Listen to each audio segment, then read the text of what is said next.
Hello good morning नमस्ते सबैजनालाई। आज मैले सानो लाइभ सेक्सन सुरु गरेको छु। आजको हाम्रो यो लाइभ सेसन चाहिँ उसको लागि हो, नेपाल राष्ट्र ब्याङ्क एक्ट 2058 को लागि अलिकति डिस्कसन गरौँ भनेर हो। मेन चाहिँ हाम्रो युट्युबमा अलिकति प्रब्लम आइरहेछ, नत्र म युट्युब लाइभमा जानेवाला थिएँ। रेगुलर हाम्रो क्लास अब हुन्छ बिस्तारी, भोलि अथवा पर्सिदेखि नै। यो लकडाउनले गर्दाखेरि बाहिर निस्किन नपाएर मात्रै हो। युट्युब अलिकति प्रब्लम आइदियो। योभन्दा अगाडि अफिसियल लेभलको हामीले गरेको थियो नेटमा। युट्युबमा प्रब्लम आएकोले गर्दाखेरि उतापट्टि हाम्रो क्लास अलिकति डिस्टर्बेन्स आएर मैले फेसबुक लाइभबाटै जानु पर्ने भयो। आजकोमा यो हाम्रो सेसनमा चाहिँ 1 घण्टा जतिको सेसन गरौँ आज म्याक्सिमम।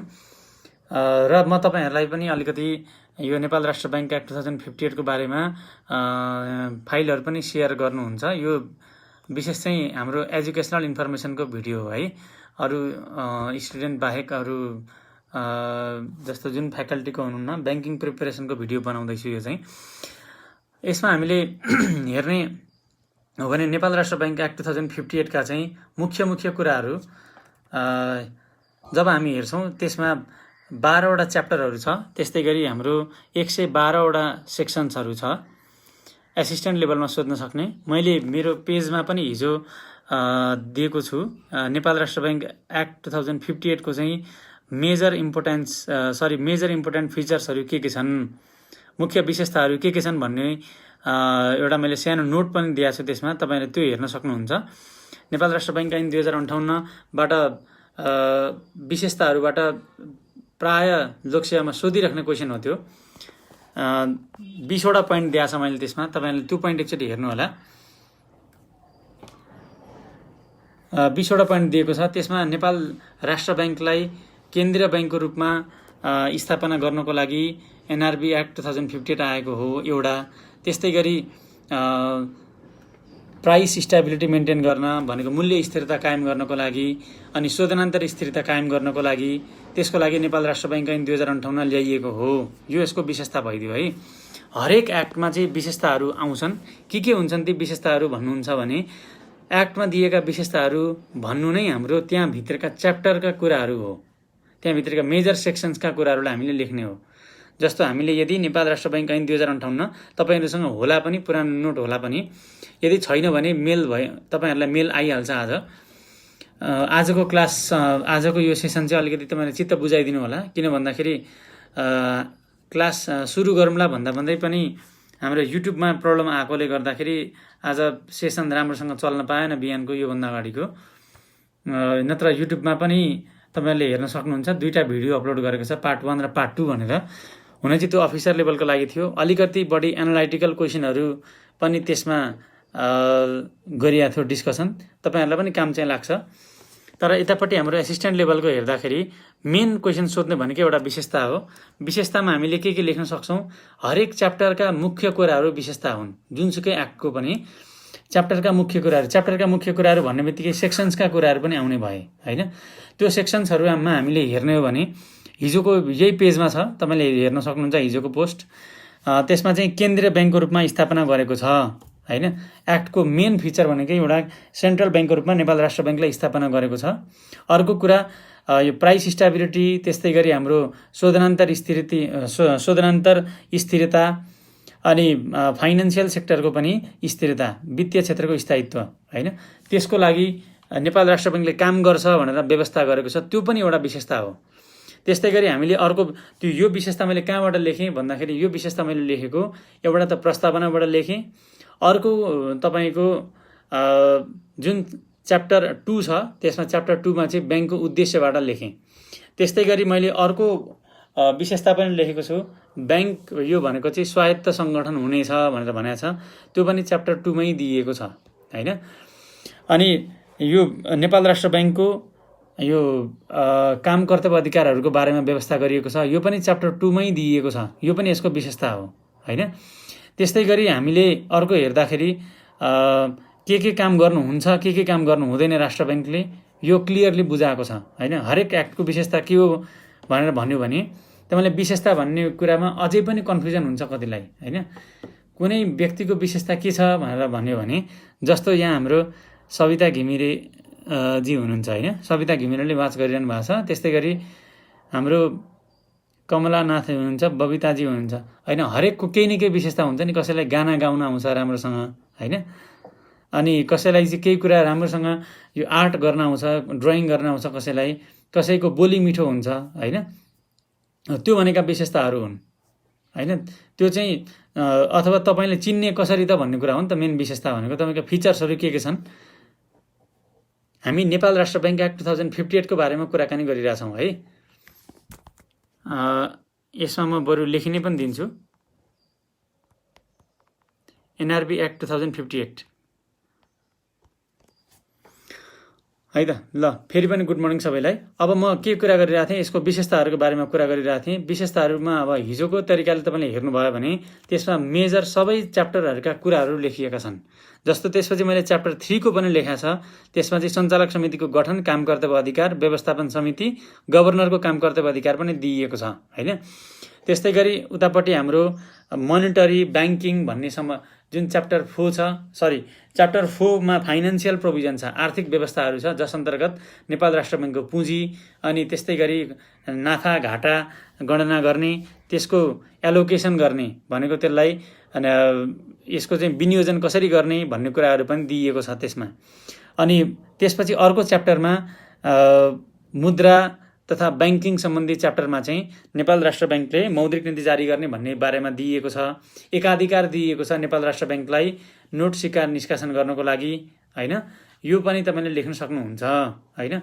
त्यसपछि हाम्रो अर्को च्याप्टर आयो जसमा चाहिँ हामीले विदेशी विनिमय हैन, विदेशी विनिमयको बारेमा पनि लेख्न सक्छौं। विदेशी विनिमय सञ्चिति कायम गर्ने नेपाल राष्ट्र बैंकले हैन। यो थियो हाम्रो च्याप्टर 7 मा।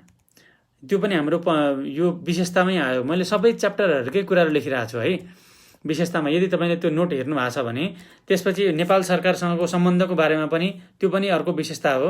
यसलाई चाहिँ नेपाल सरकारको बैंकर, वित्तीय सल्लाहकार र वित्तीय एजेन्टको रूपमा काम गर्ने स्पष्ट व्यवस्था गरेको, यो च्याप्टर 8 को कुरा थियो।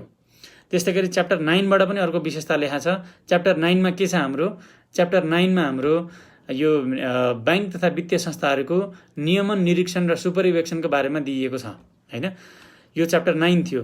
त्यस्तै गरी बैंकहरूलाई यो समस्याग्रस्त घोषित गर्ने, त्यस्तै गरी उपचारात्मक कारबाही गर्ने, सुधारात्मक उपायहरू गर्ने र बैंकहरूलाई बन्द गर्न सक्ने सम्मको अधिकार, फरफरक सम्बन्धीसम्म पनि दिइएको छ हैन। त्यो सम्म पनि अधिकार दिएको छ। मैले च्याप्टर 9 र च्याप्टर 9A बाट लेखेँ त्यो कुरा हैन। त्यसपछि च्याप्टर 10 को कुरा खासै लेख्नु पर्दैन। यो ब्यालेन्स सिट अडिटिङहरूको बारेमा त्यो पनि लेख्दाखेरि त हुन्छ। त्यसपछि दण्ड सजायको बारेमा मैले लेखिदिएँ। दण्ड सजायहरू मा चाहिँ अब नेपाल राष्ट्र बैंकको निर्देशन अनि सर्कुलर भयो। त्यसपछि नेपाल राष्ट्र बैंक एक्टलाई चाहिँ पालना गर्न भने बैंक वित्तीय संस्थाहरूलाई हैन र अन्य सम्बन्धित व्यक्तिहरूलाई पनि दण्ड सजाय जरिवाना गर्न सक्ने अधिकार दिइएको छ। यो पनि यसको विशेषता नै भयो हैन।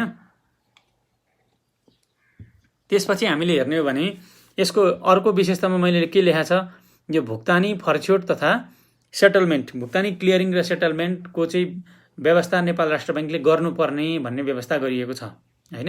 यो पनि मैले पहिले कहाँबाट लेखेँ, यो मैले विविधबाट लेखिदिएँ। त्यस्तै गरी लास्ट च्याप्टर 12 बाट लेखेँ। त्यस्तै गरी च्याप्टर 12 मा पनि अर्को कुरा दिइएको छ, गभर्नरले कहिले पनि कुनै पनि बैंक वित्तीय संस्थामा काम गर्न पाउँदैनन्। डेपुटी गभर्नरले आफूले अवकाश लिएको अथवा पदबाट हटेको 2 वर्षसम्म 3 वर्षसम्म पाउँदैनन्। अधिकृत स्तरका कर्मचारीले 2 वर्षसम्म पाउँदैनन्। यो कुरा पनि हामीले विविधबाट लेखियो। यसरी सर लेख्दाखेरि हाम्रो हेर्ने हो भने च्याप्टर नेपाल राष्ट्र बैंकमा 12 वटा च्याप्टर छन्, 112 वटा दफाहरू छन्। त्यहाँ भित्रका मेजर कुराहरूलाई हामीले विशेषताहरू बनाएर लेख्यौं हैन त। त्यसपछि अब निष्कर्षको कुरा आयो। निष्कर्षमा अब यो क्वेशन एक्टबाट आएको हो, तर यसलाई त निष्कर्ष लेख्नु पर्यो नि त हैन। एक्टको क्वेशनमा निष्कर्ष लेख्नु पर्दैन भन्नुहुन्छ, नर्मल्ली पर्दैन। तर यस्तो क्वेशन आयो भने चाहिँ निष्कर्ष लेखेको राम्रो। निष्कर्ष कसरी लेख्ने भन्ने हो भने निष्कर्ष अब त्यसमा मैले एउटा एक्जाम्पल दिएकै छ। त्यो माथि उल्लेखित विशेषता बाहेक अन्य पनि थुप्रै विशेषताहरू छन्। अनि विश्वव्यापी रूपमा र नेपाली अर्थतन्त्रमा भइरहने जे जति समय सापेक्ष परिवर्तनहरू हुन्छन् त्यसलाई ऐनले चाहिँ समय समयमा संशोधन गरी अद्यावधिक गरेमा नेपाल राष्ट्र बैंकको उद्देश्य पूरा गर्न मद्दत गर्छ भनेर लेख्यो भने भइहाल्यो हैन। यसरी हामीले लेख्दाखेरि चाहिँ जे जति हाम्रा यी व्यवस्थाहरू छन् यी व्यवस्थाहरूलाई समुचित रूपमा पालना गर्दै गएमा नेपाल राष्ट्र बैंकको उद्देश्य पूरा हुन्छ। यसरी लेख्दाखेरि पनि हुन्छ, तपाईको इच्छा हो त्यो। यस्तो क्वेसनमा ब्याकग्राउन्ड पनि लेख्नुपर्छ होला नि कि पर्दैन भन्नुभयो। लेख्दाखेरि हुन्छ ब्याकग्राउन्ड, तर ब्याकग्राउन्डमा लेखेको कुरा एन्सरमा पनि आउने भएकोले लेख्न आवश्यक छैन धेरै। जस्तो यो क्वेसनको ब्याकग्राउन्ड पनि बन्न सक्छ। यो क्वेसनको ब्याकग्राउन्ड कसरी बन्छ भन्दाखेरि केन्द्रीय बैंकको रूपमा एउटा स्वायत्त उत्तराधिकारवाला स्वशासित संगठनको रूपमा स्थापित नेपाल राष्ट्र बैंकका देहाय बमोजिम विशेषताहरू छन् भनेर लेख्नुहुन्छ। त्यसपछि विशेषता नम्बर 1 मै त्यो आइहाल्छ सिधै। केन्द्रीय बैंकको रूपमा एनआरबी एक्टले यसलाई स्थापना गर्यो भन्ने कुरा आयो नि त। माथि पनि त्यो आएको थियो, तल पनि त्यो आयो, लेख्दाखेरि टाइम गयो। त्यो भएर मैले लेखाइन यसमा हैन। नत्र ठ्याक्क यो लेख्दाखेरि हुन्छ। त्यसरी लेख्ने हो भने 1 लाइन 2 लाइन भन्दा बढी नलेख्ने है, 2 लाइन भन्दा नलेख्ने। ग्रुपमा लिङ्क आउँछ भन्ने सोचिरहनु भएको थियो। अब के गर्ने यसमा, आज त्यस्तै समस्या परिदियो, नेटको समस्या भयो आज। युट्युब राम्रोसँग चलेन, नत्र युट्युब लाइभ जानेवाला थिएँ आज। तपाईहरुले युट्युबको भिडियो हेर्न सक्नुहुन्छ, त्यसमा पुरै सेसन दिइएको छ एनआरबी एक्टको। त्यसमा पनि अलिकति डिस्टर्बेन्स चाहिँ बिचमा आएको थियो है। आज नेटको प्रब्लमले गर्दा अलिकति डिस्टर्बेन्स आएको थियो। यो तपाईहरुले फाइल सबैले पाइहाल्नुहुन्छ, तपाईले डाउनलोड गर्न सकिहाल्नुहुन्छ है त। अब यसपछि हामी सरसर्ती म एकचोटि यो लाइभमा पनि भनिदिइहाल्छु, तपाईले युट्युबको पनि भिडियो हेर्दा हुन्छ है। हामी अब भोलिको सेसनदेखि चाहिँ फेरि एनआरबी एक्ट फेरि भोलि पढ्दैनौँ। म तपाईलाई मेजर कुरा बुझाउँछु, त्यो अलिकति तपाईहरुलाई होमवर्क जस्तो पनि भयो। मेजर क्वेसनहरु पनि दिन्छु हैन। मेजर क्वेसनहरु पनि तपाईहरुले पाइहाल्नुहुन्छ, अहिले डाउनलोड गर्न पाइहाल्नुहुन्छ। यसमा हामीले अब हेर्ने हो भने मेजर सेक्सन्सहरु पनि म तपाईहरुलाई प्रोभाइड गरिदिन्छु। कुन कुन सेक्सन चाहिँ तपाईहरुले पढ्दाखेरि हुन्छ भन्ने कुरा छ नि। जुन हामीले हेर्ने हो भने यो नेपाल राष्ट्र बैंक एक्ट भरिमा है, नेपाल राष्ट्र बैंक एक्ट भरिमा चाहिँ जम्मै 30 देखि 35 वटा सेक्सन्सहरु मजाले पढ्यो भने पुग्छ। 112 वटा सेक्सनमा 30 देखि 35 वटा सेक्सन पढ्यो भने पुग्छ। त्यसमा मुख्य सेक्सन भनेकै सेक्सन 2 हो सुरुमा, दफा 2। त्यसमा डेफिनेसन दिएको छ है।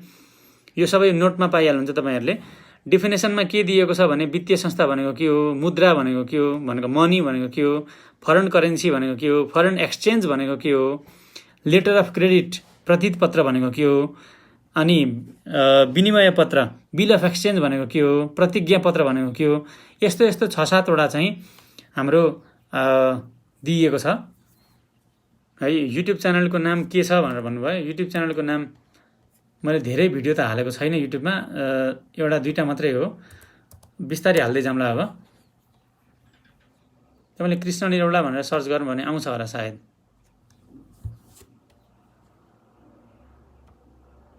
है त।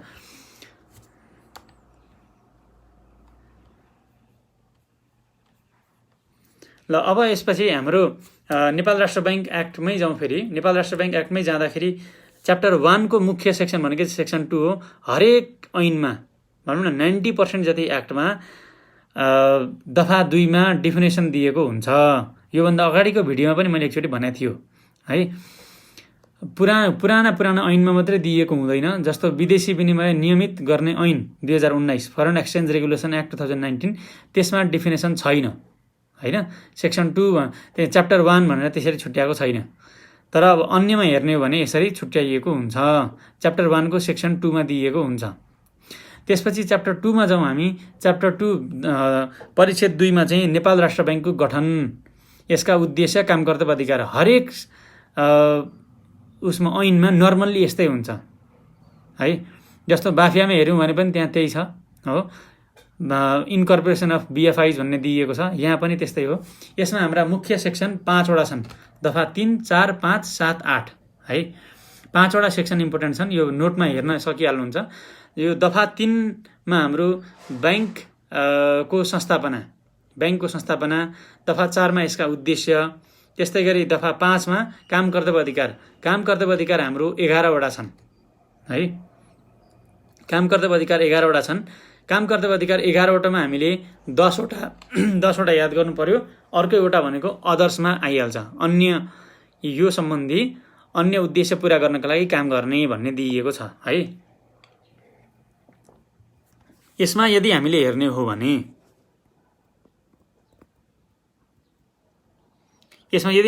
भने 10वटा काम कर्तव्य अधिकारहरू के हुन् त भनेर यदि हामी हेर्छौँ भने सुरुमा मौद्रिक नीति जारी गर्ने, दोस्रो नम्बरमा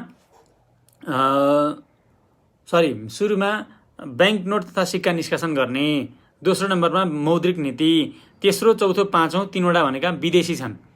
विदेशी विनिमय नीति, विनिमय दर र विदेशी विनिमय सञ्चिति, यो 3टा कुरा छन्। एउटा विदेशी विनिमय नीति तर्जुमा गर्ने र कार्यान्वयन गर्ने, दोस्रो यो विनिमय दर पद्धति निर्धारण गर्ने, तेस्रो विदेशी विनिमय सञ्चिति व्यवस्थापन गर्ने, foreign exchange reserve policy, foreign exchange policy, foreign exchange rate, foreign exchange reserve, यो 3टा कुरा हो। 5वटा भइहाल्यो है। सुरुमा के थियो? बैंक नोट थियो, दोस्रोमा मोनेटरी पोलिसी, तेस्रोमा फरेन एक्सचेन्ज पोलिसी, चौथोमा फरेन एक्सचेन्ज रेट, पाँचौँमा foreign exchange reserve. Policy, rate र रिजर्भ फरेन एक्सचेन्जमा 3टा भए, टोटल गरेर 5वटा भयो अहिलेसम्म। अब अरू 6वटा कामहरू छन्। अरू 6वटा काममा के पर्छ?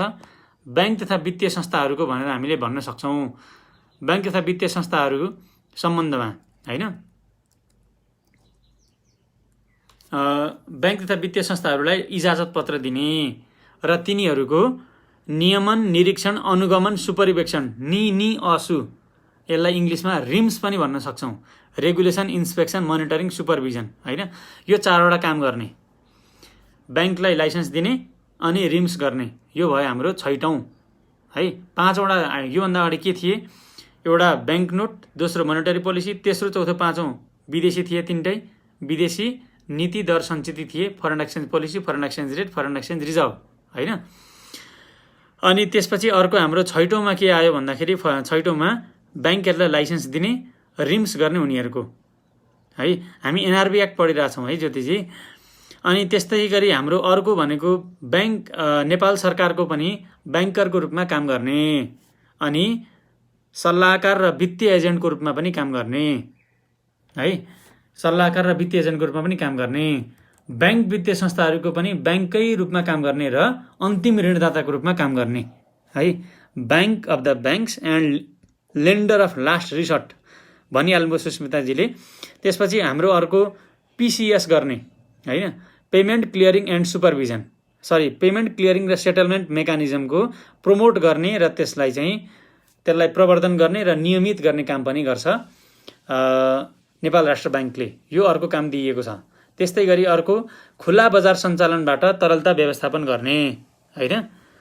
अनि त्यसपछि नेपाल राष्ट्र बैंक ऐनको जे जति यसका उद्देश्यहरू छन् त्यो उद्देश्य पूरा गर्नका लागि अन्य कामहरू गर्ने है। आज एनआरबी एक्ट मात्र हुने, एउटा सेक्सनमा एउटा एक्ट त हुन्छ नि टेकेन्द्रजी।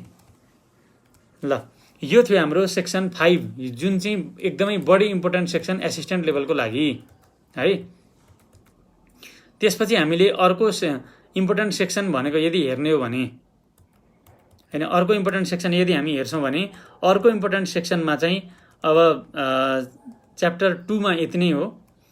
च्याप्टर 2 मा हेर्दाखेरि नेपाल राष्ट्र बैंकले गर्न नहुने काम दफा 7 मा हेर्न सक्नुहुन्छ र नेपाल राष्ट्र बैंकले के कति हाम्रा सुविधाहरू छन्, के कति हाम्रा यो करमा छुटहरू दिएको छ त्यो तपाईहरुले पढ्न सक्नुहुन्छ है।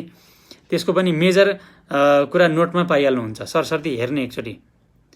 अब यसमा एउटा दुईटा एनालाइटिकल क्वेशन पनि म दिन्छु, तपाईहरुसँग डिस्कसन गर्छु। अरु त सरसर्ती तपाईले पढिहाल्नुहुन्छ, नोटबाट पनि पढ्नुहुन्छ। सबै कुरा पढाउन थाल्दाखेरि समय धेरै लाग्छ अनि एउटै एक्टलाई 3 दिन 4 दिन लाएर सकिदैन। त्यो विद्यार्थीहरुले पनि याद गर्नु पर्यो। नेक्स्ट क्लास हाम्रो युट्युबबाटै हुन्छ र उतापट्टि फाइल पनि शेयरिङ गरेर हुन्छ है। आज युट्युबमा प्रब्लम आएकोले गर्दाखेरि म यतापट्टि आएँ,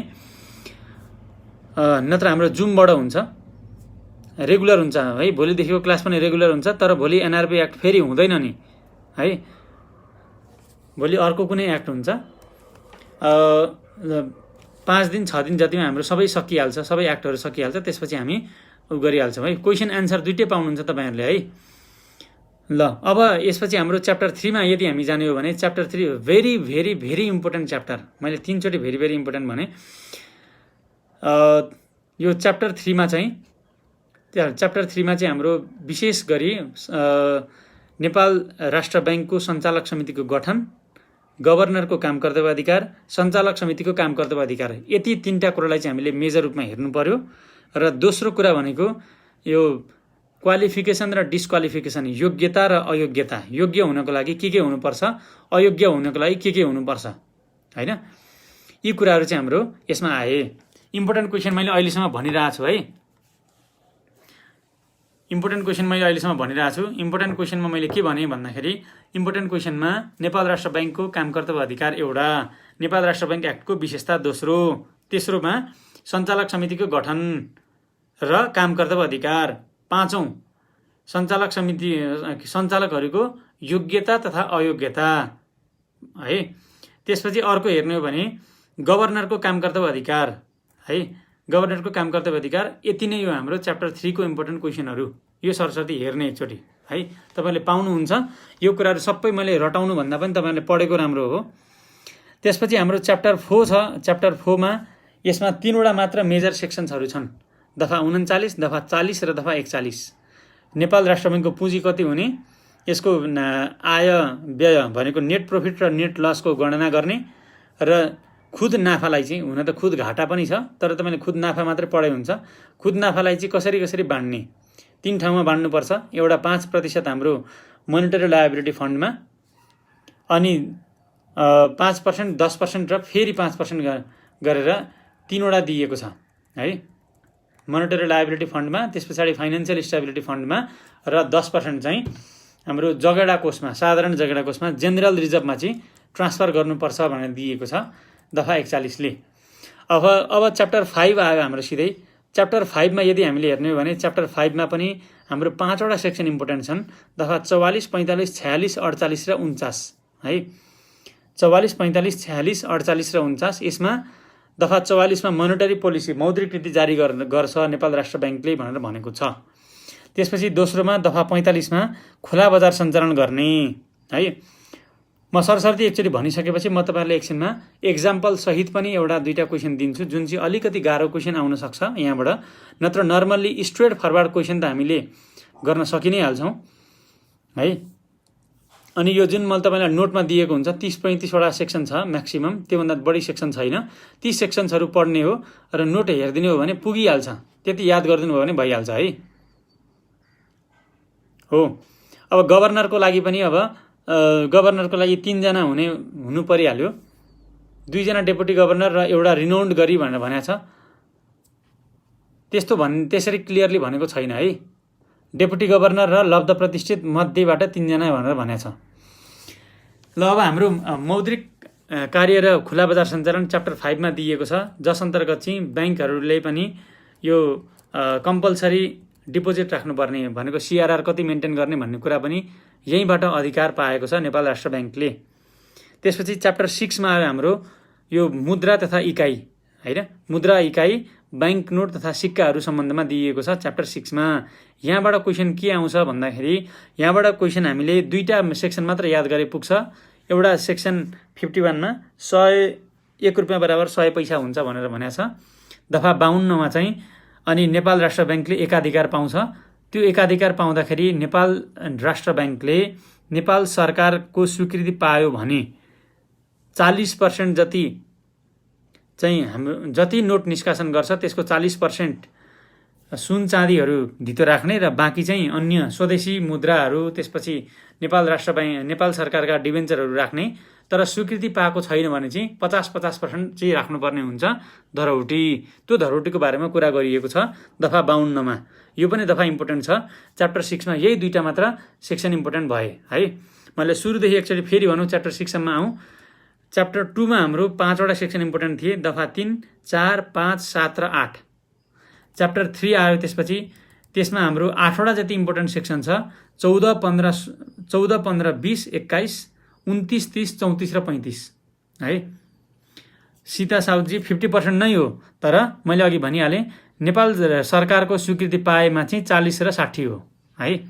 नेपाल सरकारको स्वीकृति पाएमा 40 र 60, नर्मल्ली चाहिँ 50-50 हो है।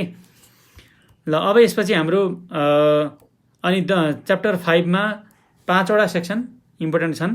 दफा 44, 45, 46, 48 र 49। त्यो एकचोटि सरसर्ती हेर्ने तपाईहरुले। अनि भोलिदेखिको क्लासमा अझै राम्रोसँग हुन्छ। आज नेपाल राष्ट्र बैंक एक्ट चाहिँ सजिलो पनि छ। म बरु एउटा दुईटा एनालिटिकल क्वेशन डिस्कस गर्छु अहिले एकछिनमा, जुन तपाईहरुले अलिकति तयारी पनि गर्न सक्नुहुन्छ आफ्नै किसिमले। च्याप्टर 7 आयो त्यसपछि हाम्रो विदेशी विनिमय, यो नीति बनाउने, नियमन गर्ने र सञ्चित सम्बन्धी आयो। यसमा 3 वटा मुख्य सेक्सन्सहरु छन् है। दफा 62, दफा 63 र दफा 66। दफा 62 ले विदेशी विनिमय नीति निर्धारण गर्ने अधिकार नेपाल राष्ट्र बैंकलाई दिएको छ। अनि यसको व्यवस्थापन गर्ने सम्बन्धमा प्रावधान यो सेक्सन 63 मा छ। सेक्सन 66 मा चाहिँ के पर्छ भनेर दिएको छ फरेन एक्सचेन्ज रिजर्भमा। यति 3टा पढे पुग्छ है। तपाईहरुले यति 3टा पढे पुग्छ। त्यसपछि अब च्याप्टर 8 आयो। यो पनि इम्पोर्टेन्ट च्याप्टर हो। यहाँबाट चाहिँ च्याप्टरमै क्वेशन सोध्छ। बाफियाको च्याप्टर 8 र नेपाल राष्ट्र बैंक एक्टको च्याप्टर 8। बाफियाको च्याप्टर 8 मा यो कर्जा असुली तथा लगानी भन्ने सम्बन्धमा दिएको छ। अनि एनआरबी एक्टको च्याप्टर 8 मा चाहिँ हाम्रो नेपाल सरकारसँगको सम्बन्ध नेपाल राष्ट्र बैंकसँग छ भनेर दिएको छ है। यसमा हामीले हेर्ने हो भने यसमा दफा 69, दफा 70, 71, 72 र 75 यति 5 वटा सेक्सन इम्पोर्टेन्ट छन्। यसमा बैंकर, सल्लाहकार र वित्तीय एजेन्टको रूपमा काम गर्छ। अनि जे जति विदेशी ऋण लिन्छ नेपाल सरकारले नेपाल राष्ट्र बैंकसँग परामर्श लिन्छ।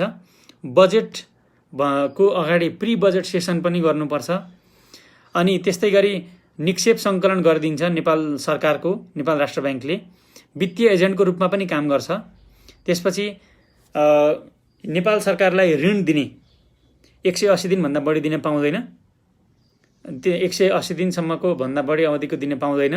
जे जति ओभरड्राफ्ट दिन्छ 5% भन्दा बढी यो राजस्व आम्दानीको बढी दिन पाउँदैन, अघिल्लो वर्षको राजस्व आम्दानीको। अनि यदि कुनै डिबेन्चरहरू जारी गर्छ भने 10% भन्दा बढी एमाउन्टको डिबेन्चर जारी गर्न पाउँदैन नेपाल सरकारले नेपाल राष्ट्र बैंकलाई। अघिल्लो वर्षको जति रेभेन्यू इन्कम हुन्छ त्यसको 10%। यदि 3टा कुरा बुझे पुगिहाल्छ है। तर लेख्दाखेरि अब क्लियरली नै लेख्नुपर्ने हुन्छ यो है। क्लियर छ यहाँसम्म है सबै कुरा। त्यसपछि हाम्रो च्याप्टर 9 मा रेगुलेसन, इन्स्पेक्सन र सुपरभिजनसम्म भन्ने छ। यसमा हाम्रो मुख्य सेक्सन्सहरु 6 वटा छन् है। दफा 79, दफा 84, दफा 86 ख, दफा 86 ङ, दफा 86 च है। यति 5 वटा र अर्को भनेको दफा 88 कर्जा सूचना केन्द्र सम्बन्धी दिएको छ। यसमा हाम्रो के छ भन्दाखेरि सेक्सन 79 मा रेगुलेटरी पावर्स अफ नेपाल राष्ट्र बैंक, नेपाल राष्ट्र बैंकको चाहिँ के कति छ नियमनकारी अधिकारहरू भनेर के कस्ता छन् नियमन गर्ने अधिकार दिएको छ सेक्सन 79 मा। त्यो एकचोटि तपाईहरुले याद गर्ने। त्यसपछि दफा 84 मा चाहिँ निरीक्षण र सुपरिवेक्षण यो सम्बन्धी दिएको छ। दफा 86 बी भनेर दिएको छ। 86 बी ले के भन्छ भन्दाखेरि समस्याग्रस्त घोषित गर्न सक्ने अधिकार दिएको छ। ल मैले यसमा नोटमा पनि दिएको छ है मानबहादुरजी, त्यो नोटमा एकचोटि सरसर्ती हेर्नु होला। अनि त्यसपछि आफूले लेख्ने पनि प्र्याक्टिस गर्ने है, आफूले लेख्ने पनि प्र्याक्टिस गर्ने। अनि त्यसपछि हाम्रो दफा 86 ग मा चाहिँ समस्याग्रस्त, दफा 86 ङ मा सुधारात्मक उपायहरू के हुन सक्छन्, दफा 86 अनि त्यसपछाडि च मा चाहिँ करेक्टिभ एक्सन, उपचारात्मक कारबाहीहरू के गर्न सक्ने त्यो सम्बन्धी पनि दिएको छ है। अब यसपछि हाम्रो एनआरबी एक्ट 2058 मा कर्जा सूचना केन्द्रको सम्बन्धी व्यवस्था दफा 88 मा दिएको छ। तपाईले दफा 88 हेर्ने, त्यही दफा 88 लेख्दाखेरि भइहाल्छ, अरु के लेख्नै पर्दैन है। ल यो थियो हाम्रो सेक्सन च्याप्टर 9। च्याप्टर 9 ले मुख्य गरी के भन्दियो, च्याप्टर 9 बाट एउटै क्वेशन आउँछ। च्याप्टर 9 बाट एउटा क्वेशन के आउँछ भन्दाखेरि नेपाल राष्ट्र बैंकले बैंक तथा वित्तीय संस्थाहरूको नियमन, निरीक्षण र सुपरिवेक्षण कसरी गर्छ व्याख्या गर्नुहोस् भन्दियो भने सेक्सन 79 र सेक्सन 84 त्यति दुईटा लेख्दाखेरि हुन्छ, अरु लेख्नु पर्दैन है। सेक्सन 79 र सेक्सन 84 मात्र लेख्ने। है त। ल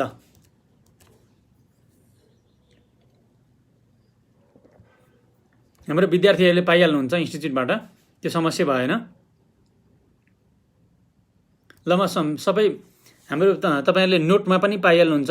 अफिसर लेभलकोले पनि मैले 5वटा क्वेसन अघिको सेसनमा भनिदिइसकेको छ, युट्युबबाट पनि हेर्न सक्नुहुन्छ। त्यसमा मैले अफिसर लेभलको 5वटा 6वटासम्म भनिदिएको छु। त्यो मध्ये कुनै कुनै हाम्रो यतापट्टि पनि सोध्न सक्छ, एसिस्टेन्ट लेभललाई पनि कुनै कुनै बेलामा क्वेसन घुमाइदिन सक्छ। त्यो चाहिँ अब अहिले एकछिनमा भन्छु। त्यसपछि हाम्रो च्याप्टर 9A भन्ने छ, 9 क फरफारक सम्बन्धी। फरफारक सम्बन्धी अब यो च्याप्टर एकदमै लामो छ, तर मैले यसको नोट दिएको छ एकदमै सर्टकट बनाएर। यसमा चाहिँ विशेष प्रशासन समूह, स्पेसल एडमिनिस्ट्रेसन टिमको गठन गर्ने, यसको काम कर्तव्य अधिकार, त्यति 2टा मुख्य मात्रै हुन्। अनि त्यसपछि कतिखेर चाहिँ यो कुन कुन अवस्थामा फरफारकमा लैजान सक्छ भन्ने कुरा अर्को हो है। गायत्रीजी हाम्रो 2टैको लागि हो नि त, एसिस्टेन्टलाई पनि राष्ट्र ब्याङ्क ऐन सोधिहाल्छ, अफिसरलाई पनि सोधिहाल्छ। त्यसपछि हाम्रो च्याप्टर 10 इम्पोर्टेन्ट छैन त्यति। यसमा ब्यालेन्स सिट, अडिटिङ र रिपोर्ट सम्बन्धमा दिएको छ। तपाईँहरूले सरस्वती हेर्दा हुन्छ एकचोटि, खासै इम्पोर्टेन्ट च्याप्टर होइन यो है। च्याप्टर 11 अलिकति इम्पोर्टेन्ट छ। यसमा हाम्रो 4वटा मात्र दफा इम्पोर्टेन्ट छन्, 95, 96, 79 र 100। र त्यसपछि विविधमा हामीले हेर्ने हो भने उतापट्टि के कस्तो चाहिँ विविधमा हाम्रो एउटा यो गभर्नरले चाहिँ आफ्नो जीवनकालभरि कुनै पनि ब्याङ्क वित्तीय संस्थामा काम गर्न नपाउने, डेपुटी गभर्नरले जागिर छोडेको 3 वर्षसम्म नपाउने, अन्य अफिसर लेभलको कर्मचारीले 2 वर्षसम्म नपाउने है। ल यी कुराहरू दिएको छ। अब म केही इम्पोर्टेन्ट क्वेसनहरूको बारेमा जाउँ। मैले अब फटाफट एसिस्टेन्ट लेभलको 8-10 वटा क्वेसन चाहिँ भनिदिइहाल्छु, सुनिराख्नु होला है। हुन त पाइ पनि हाल्नुहुन्छ। एसिस्टेन्ट लेभलको लागि हाम्रो काम लाग्ने भनेको के हुन सक्छन्? एसिस्टेन्ट लेभलको लागि काम लाग्ने अघि भनिहाल्यो, नेपाल राष्ट्र ब्याङ्कको काम कर्तव्य अधिकार एउटा कुरा, अनि छुट सुविधाहरू के हुने र ब्याङ्कले गर्न नहुने काम दोस्रो।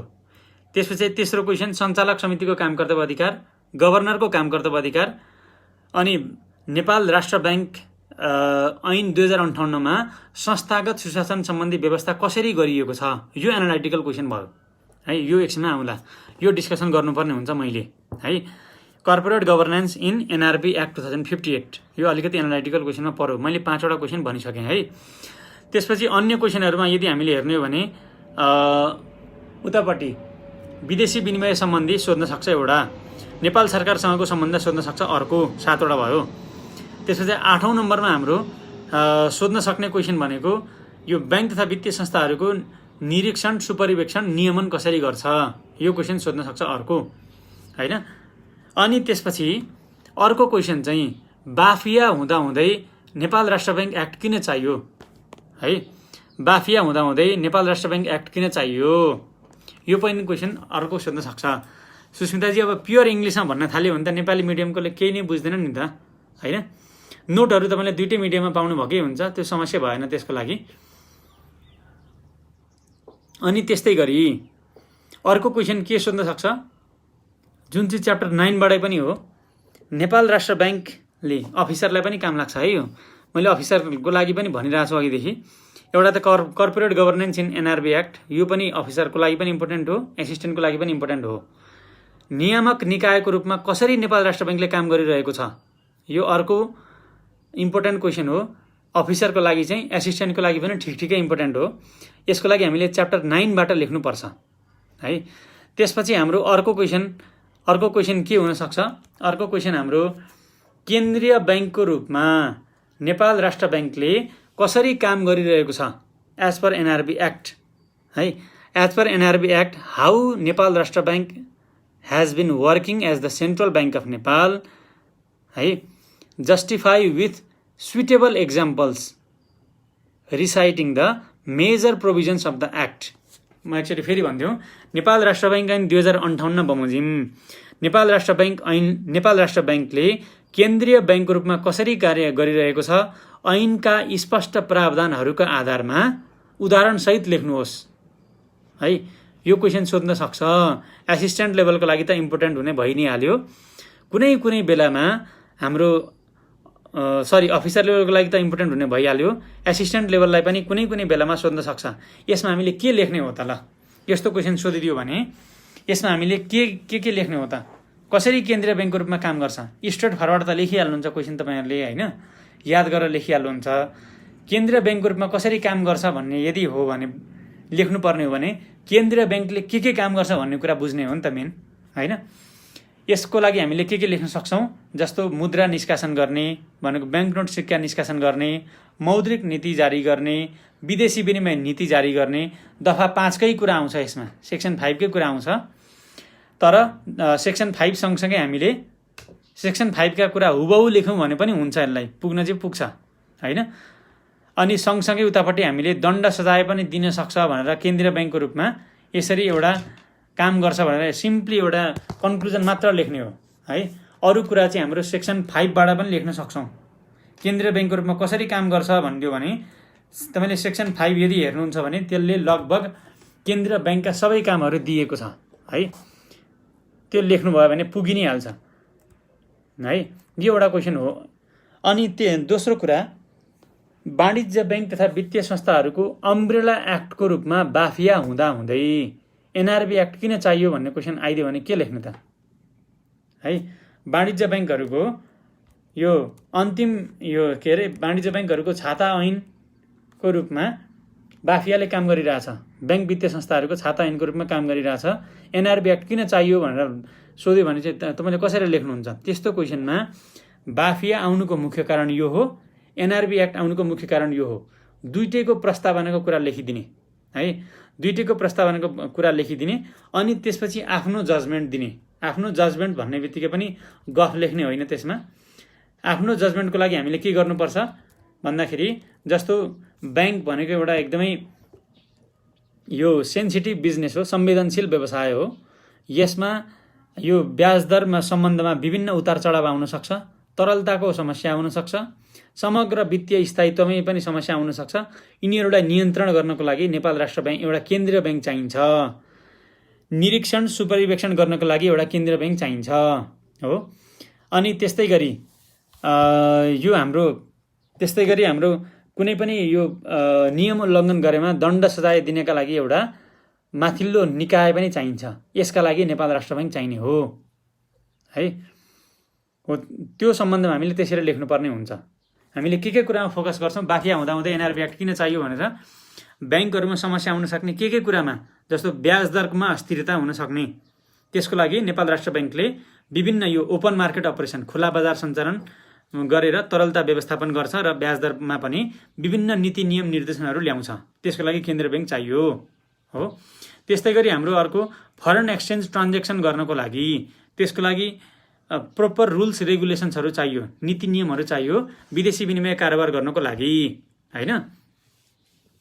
ती कामको लागि चाहिँ हामीले नेपाल राष्ट्र ब्याङ्क चाहिन्छ भनेर लेख्न सक्छौँ। त्यस्तै गरी अर्को वित्तीय पहुँच बढाउनको लागि पनि यो वाणिज्य ब्याङ्क तथा वित्तीय संस्थाहरूलाई बाध्यकारी व्यवस्था गर्नको लागि पनि केन्द्रीय ब्याङ्क चाहियो। वित्तीय स्थायित्व कायम गर्नको लागि पनि केन्द्रीय ब्याङ्ककै भूमिका निर्वाह गर्नुपर्ने हुन्छ।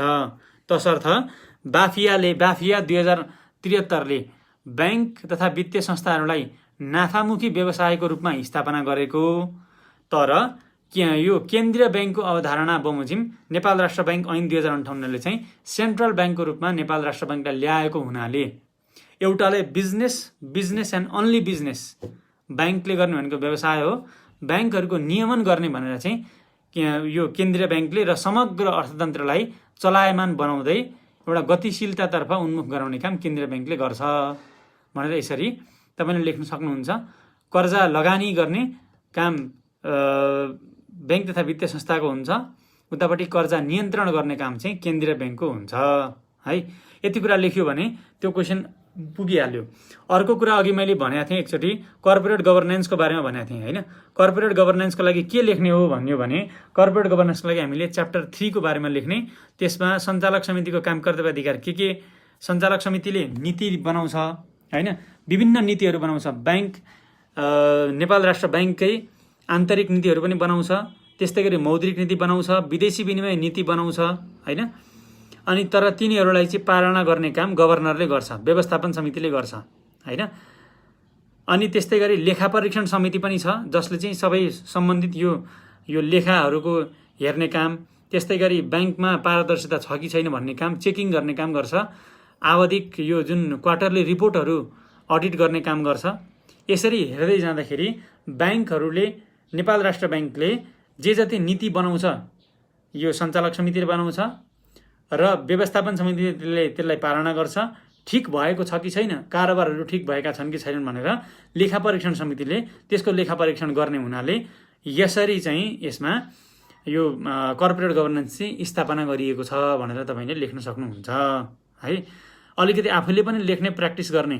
मैले नोट दिँदैमा तपाईँलाई मैले 100वटा क्वेसन बनाएर दिएँ भने पनि जबसम्म तपाईँले आफै मेहनत गरेर लेख्नुहुन्न तबसम्म राम्रो हुँदैन है।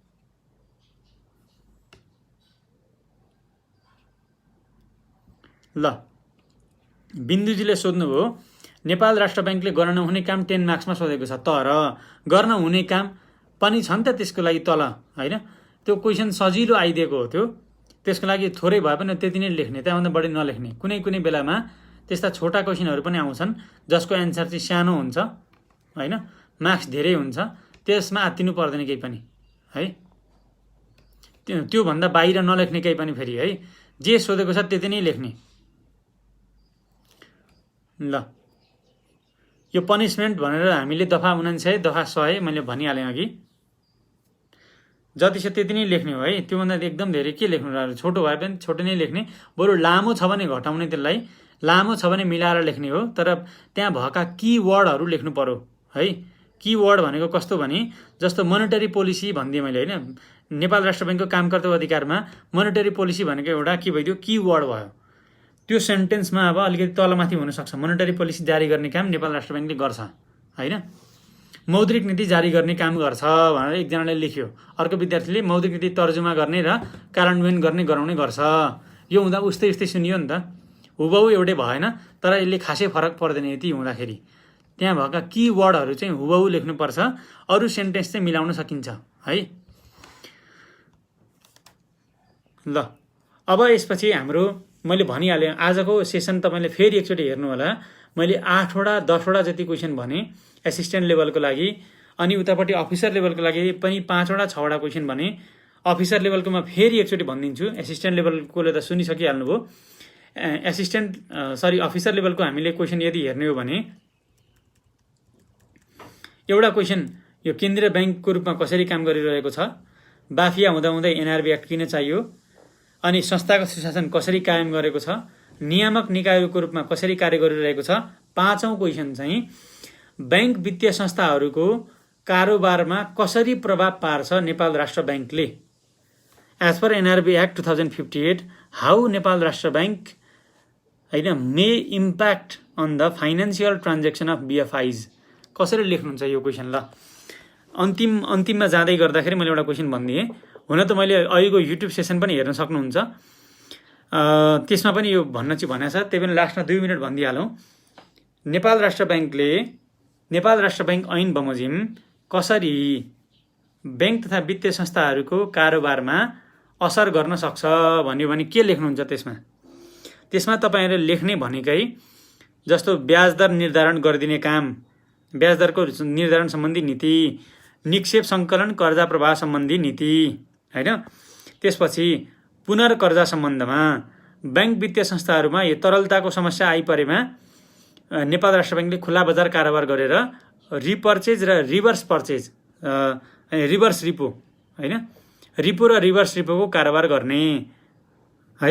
त्यस्तै गरी अनिवार्य मौजदात सम्बन्धी व्यवस्था, ब्याङ्क तथा वित्तीय संस्थाहरूलाई नियमन निरीक्षण अनुगमन सुपरिवेक्षण गर्दै समस्याग्रस्त देखिएमा कारबाही गर्ने र कारोबारहरूमा पनि रोक लगाउने, जस्तो लाभांश वितरण गर्न नदिने आदि जस्ता काम है।